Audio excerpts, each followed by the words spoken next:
Hi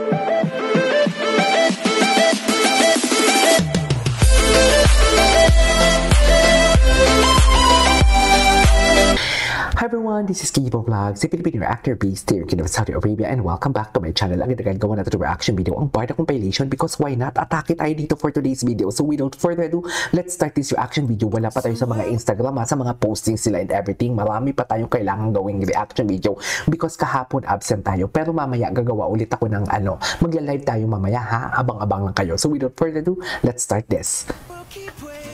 Ay, ganun ba talaga dapat, ma'am? Ganun ba talaga dapat, ma'am? Ay! Sino ba ang...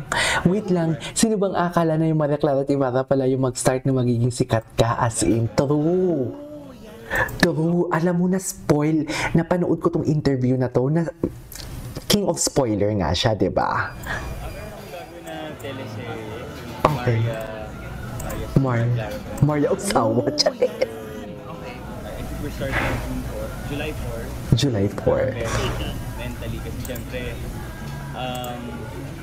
pag ako kasi na-turn on and turn off ko kasi being actor. So ngayon sobrang naka-turn off siya.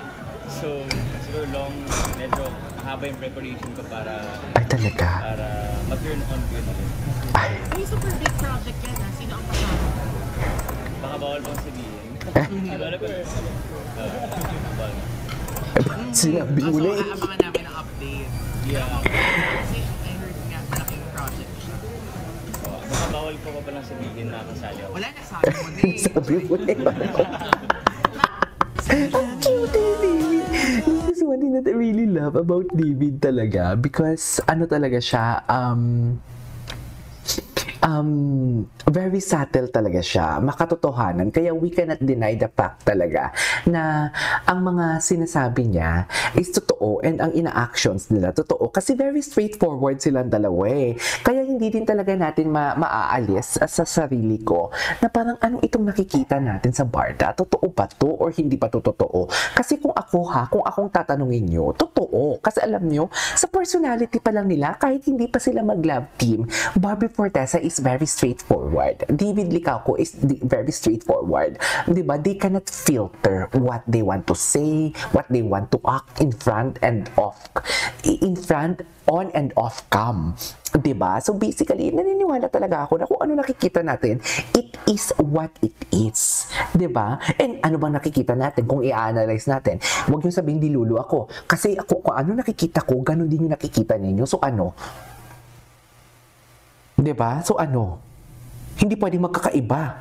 Charis! So kung dilulu ako, dilulu din kayo. Ganun ba yun? Imposible. Anyways.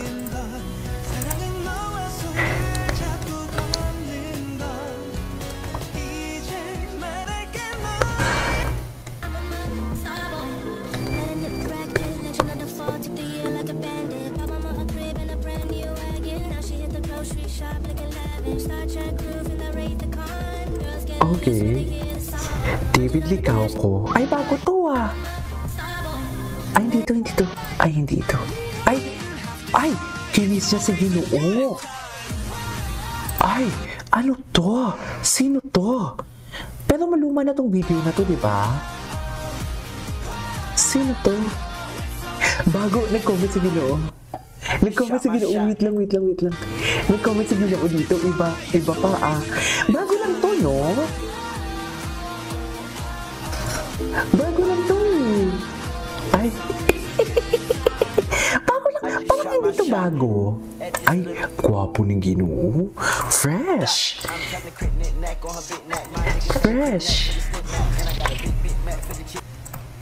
Okay. Ay, behave lang siya. Behave lang ang Ginoo natin. Behave lang talaga siya. O, tapos, ito pa, diba? Paano tayo maniniwala sa barso ninyo or walang barda kung kayo mismo mga basher kayo is pinapalabas ninyo? Nakakita nyo yung TikTok ni Jillian together with David Licauco and Kim Jisoo. Paano tayo mapapaniwala kung doon pa lang kilig na kilig daw si Ginoo kay Jillian. Diyos ko, saan yung kilig doon sa TikTok na yun o sa video na yun kasama si Rahel? Diba? Yan tayo eh. Kung sa picture ginagawa nyo ng kwento, pati ba naman ang video nakitang-kita na hindi naman kinikilig si Ginoo, sasabihin ninyong kilig na kilig, doon pa lang malalaman nyo na fake news.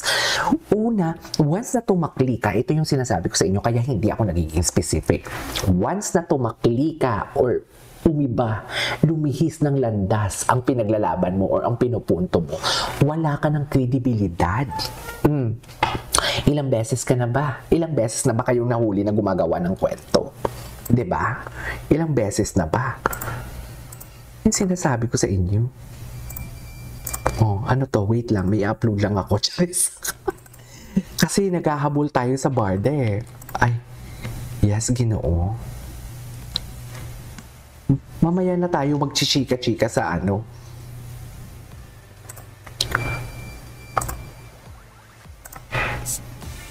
Oh.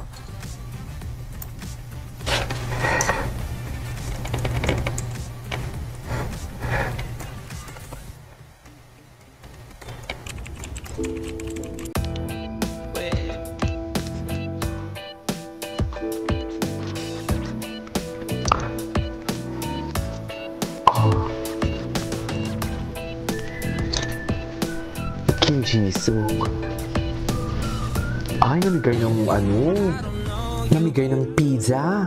Sana all, sana all. Ang gwapo naman ni David. Ay, ang ganda ng smile ng David natin, oh. Si Kim Jisoo ba yung namigay ng pizza? Ay, oh, loko. Jersey lang naman. Nagkaparehas lang ng kulay. Jersey lang naman yan. Ayoko na lang mag-talk kasi ang tadhana na mismo ang nagsasalita.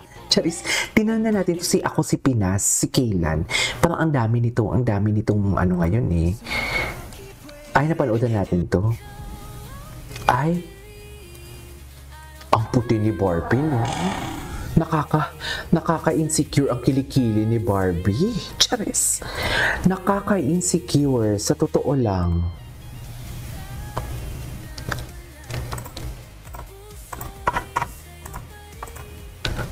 Oh.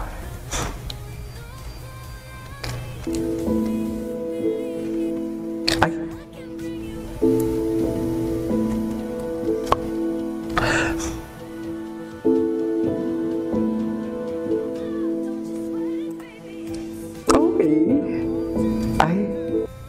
Ano na naman to Ginoo? Ay, Charis! ay, tapos na to eh.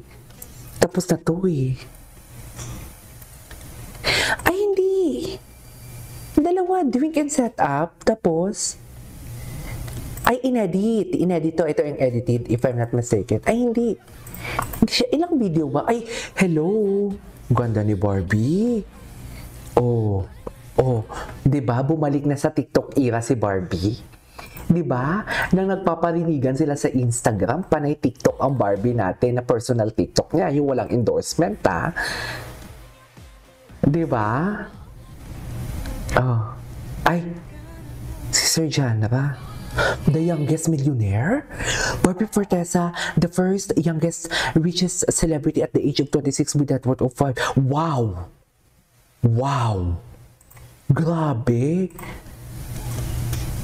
Grabe, muntik nang mag 1 billion. Ito. Good morning everyone, have a blessed day. Good morning everyone. Oh.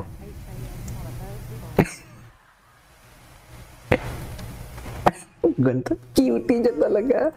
Ay, I love that song. Who am I? I love that song. Sa totoo lang. Ito. Tingnan natin si Vitamilk, kung ilan yung posting ni Vitamilk natin for today's video.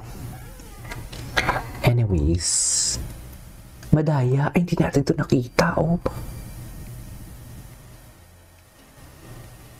Drink and set up, part 2, part 1. Parang napanood natin to. Anyways, that is our for today's video. This is Kijibo Vlogs. See you on my next vlog. Ituloy natin yan.